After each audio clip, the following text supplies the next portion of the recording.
नमस्कार, मैं Uday Shankar, news bioscope में आप सबों का स्वागत है। झारखंड में कुर्मी समुदाय ने जब से आदिवासी सूची में शामिल किए जाने की मांग की है, उसके बाद से आदिवासी समुदाय भी लगातार आंदोलन कर रहा है। अब कुर्मी समाज ने अपनी रणनीति बदल दी है और इसे लेकर एक व्यापक रणनीति के तहत आंदोलन को आगे बढ़ाने का निर्णय लिया है। और जैसे ही दुर्गा पूजा के बाद एक बैठक भी होनी है। ज्यादा जानकारी के लिए इस वक्त हमारे साथ हमारे सहयोगी नीरज हैं। नीरज, कुर्मी समुदाय जो है वो किस तरह से आगे की रणनीति पर काम कर रहा है, क्या योजना है आगे?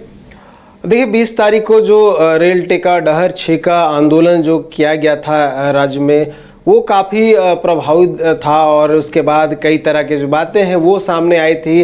गृह मंत्रालय से आश्वासन भी मिला था। ऐसे में अब जो है नई रणनीति और आंदोलन की नई रूपरेखा जो है वो तैयार करने में जो भी कुर्मी संगठन है वो लगे हुए हैं। इसी कड़ी में दुर्गा पूजा के बाद जो है एक बड़ी बैठक जो है वो होनी है और इस बैठक में जितने भी संगठन हैं कुर्मी के वो सम्मिलित होने वाले हैं। और हो सकता है कि इसमें पश्चिम बंगाल के भी संगठन हो सकते हैं, उड़ीसा के भी संगठन हो सकते हैं और झारखंड के जो विभिन्न संगठन हैं जो अब तक अलग अलग रूप से रहे हैं और अलग अलग रूप से उन्होंने आंदोलन किया है। लेकिन ये संभवतः पहली बार होगा कि एक साथ एक मंच पर सभी संगठन आएंगे और आंदोलन की जो रूप है और रेखा है वो तैयार करेंगे।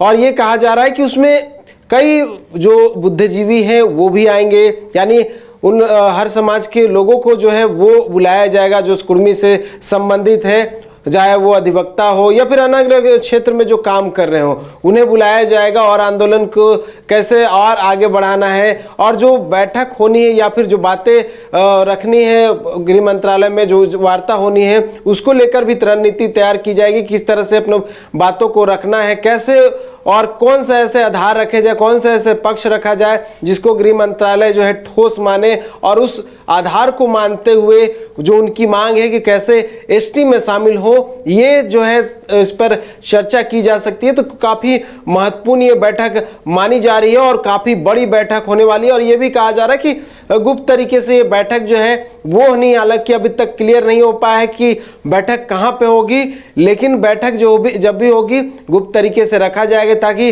किसी को इस बात की भनक ना लगे कि क्या कुछ चर्चाएं होनी है और किस तरह से जो कुर्मी समाज के लोग हैं वो आगे बढ़ रहे हैं, किस तरह से अपनी बातों को जब गृह मंत्रालय के साथ वार्ता होनी है तो वो रखते हुए नजर आएंगे। तो एक गुप्त रणनीति के तहत जो है कुर्मी संगठन के जो लोग हैं वो सामने आ रहे हैं। और देखिए, लगातार बयानबाजी भी आप देख रहे होंगे कि किस तरह से जो दो समुदाय है, चाहे आदिवासी समाज के लोग की बात कर ले या फिर कुर्मी समाज के लोग की बात कर ले, दोनों तरफ से लगातार जो है बयानबाजी देखने को मिल रही है। और यही कारण है कि जो कुर्मी संगठन है वो चाहते हैं कि जो भी चीज़ें हो गुप्त तरीके से हो ताकि बातें जो है वो पब्लिक डोमेन में ना आए और वो अपनी बातों को सही तरीके से गृह मंत्रालय में रख पाए और उनकी जो मांगे हैं वो मनवाने में सफल हो सके। बिल्कुल नीरज, क्योंकि देखिए जिस तरह से रेल टेका डहर छेका के बाद आदिवासी समुदाय जगह जगह आंदोलन प्रदर्शन कर रहा है और जैसे ही दशहरा खत्म होगा उनके 2-3 कार्यक्रम और आयोजित किए हैं, तो लगता है इन तमाम चीजों से सबक लेते हुए कुर्मी समाज अब रणनीति के तहत आगे बढ़ना चाह रहा है। बिल्कुल, देखिए रणनीति, देखिए हर किसी व्यक्ति को अगर बात करें अपने अपने जो भी विषय रहते हैं उसको लेकर रणनीति तैयार करते हैं। ऐसे में क्योंकि ये एक बड़ी मांग है और इसका विरोध भी व्यापक तरीके से जो है वो देखने को मिल रहा है। आदिवासी संगठन जो है इसका लगातार विरोध कर रहे हैं। इसमें उनकी क्या रणनीति है, किस तरह से आगे बढ़ना है वो देखेंगे। लेकिन मेरी जिन लोगों से बात हुई है उनका कहना है कि जो आदिवासी समाज के लोग विरोध कर रहे हैं उससे उनको कोई लेना देना नहीं है, क्योंकि उनकी लड़ाई आदिवासी समाज से नहीं है। इसलिए आदिवासी समाज के जो भी लोग हैं कुछ भी कह रहे हो उनसे वो कुछ लेना देना नहीं है और उनका जो प्रतिक्रिया है वो भी देना नहीं चाहते हैं। उनकी मेन जो बात है वो है कैसे वार्ता सफल हो सके, कैसे अपनी बातों को रख सके और कैसे एसटी में शामिल हो सके। इसको लेकर जो है वो मेहनत कर रहे हैं और यही तैयारी संभवतः जो आने वाली बैठक है उसको लेकर होगी और इसी विषयों पर लेकर जो है चर्चा भी होनी है। और रही बात आदिवासी वाली, तो उनका कहना है कि इस पे वो कोई चर्चा नहीं करना चाहते हैं और इस पे कोई बात भी नहीं बनती क्योंकि हमारी लड़ाई जो है उनसे नहीं है।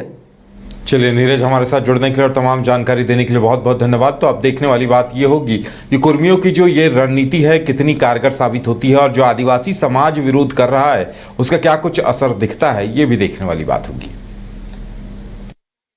गोल जहां 27 वर्षों के सफर में 17,000 से भी अधिक छात्रों ने डॉक्टर एवं इंजीनियर बनकर भरे सफलता की ऊंची उड़ान, जहां साधारण छात्र भी असाधारण सफलता प्राप्त कर बना रहे इतिहास।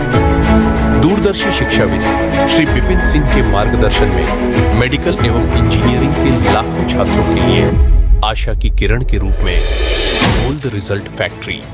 शहर की भीड़ से बोर हो गए हो? तो चलिए आज नए वाइब में आपको लेके चलते हैं, जिसका नाम है वैदिक विलेज। एम्स पटना से 10 मिनट की दूरी पर नौबतपुर में स्थित ये सोसाइटी सिर्फ आपके लिए है। यहाँ पे मेन रोड 30 फीट की है, रिंग रोड 24 फीट की है और ब्रांच रोड 20 फीट की है। यहाँ मिलेगा आपको स्विमिंग पूल, जॉगिंग ट्रैक, मंदिर और 24/7 सिक्योरिटी कैमरा जैसी बेसिक एमिनिटीज। शांति और सुकून से भरा प्लॉट चाहिए तो सोचना बंद करो, अभी कॉल करो नीचे दिए हुए नंबर पे। घर रहने का मकान भर नहीं, ये खुशियों की तिजोरी है। दरवाजे पर दस्तक देता पड़ोस, खिड़कियों से उमड़ आता आसमां, तारों में उलझी ऐसी ना जाने कितनी दास्तां। कहती हैं चले डायमंड सिटी, एक सफर हम सफर के साथ अपने घर तक। Diamond city, life long bonding, 500 से ज्यादा खुशहाल डायमंड परिवार। जल्दी करें, सिर्फ 200 फ्लैट बाकी। आज ही बुक करें अपना आशियाना।